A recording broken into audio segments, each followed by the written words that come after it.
Hindi na obligadong maglagay ng doble plaka sa motorsiklo sa bagong batas na pinirmahan ng Pangulo. Binabaan din ang multa sa ilang violation. Nasa frontline ng balitang yan, si Gerard de la Peña. Pirmado na ni Pangulong Bongbong Marcos ang amended version ng Motorcycle Crime Prevention Act o RA 12209.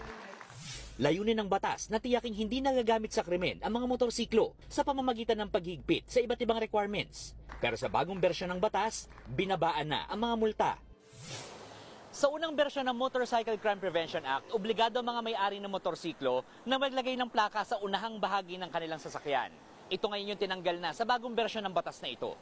Ayon sa grupo ng motorcycle riders, tinutulan na nila ang unang bersyon ng batas na pumasa noong 2019. Kaya laking pasalamat nila na naamyandahan na ito. Bakit namin na-post? Because of sa safety. Kung merong plaka sa harapan na malaki, tapos naging windbreaker yan, lilipad yung plaka niyan eh. Either do sa mga katabi mo or do sa rider. Isa pa sa mga probisyon ng bagong batas ang binawasang parusa sa mga mahuhuling motor na walang plaka.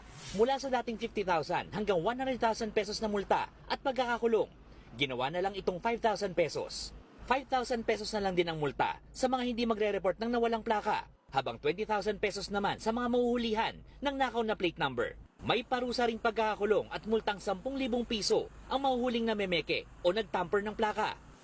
Layunin ng binabaang multa na hindi naman maging discriminatory o labis-labis ang parusa sa mga rider na sumusunod naman sa batas.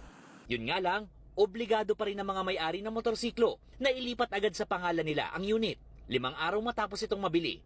Ang original owner naman, dapat i-report din sa LTO ang pagbenta sa loob na 5 araw mula ng transaksyon. Alam daw ng mga rider na para ito sa kaligtasan ng lahat, para matukoy ang pagkakakilanlan ng may-ari ng motorsiklo kung sakaling magkaroon ng aksidente o krimen. Pero hindi raw ito madaling sundin, gaya na lang ng motorcycle taxi rider na si Rov, na 2 buwan na mula nang bumili ng second-hand na unit. Pero hindi pa niya kayang gumastos ng 10,000 piso pamparehistro. Siguro sir, pag nakaipon po ako, ngayon kasi sa biyahe namin, sobrang tumal din talaga. Napakahirap kumita ng pera ngayon. Nakasaad din sa batas na may hanggang June 30, 2026 ang LTO para kumpletuhin ang milyong-milyong backlog sa mga plaka. Ikinatuwa naman ng principal sponsor at co-author na si Senator Francis Tolentino ang pagpasa sa batas dahil isa raw itong panalo para sa motorcycle riding community. Nagbabalita mula sa front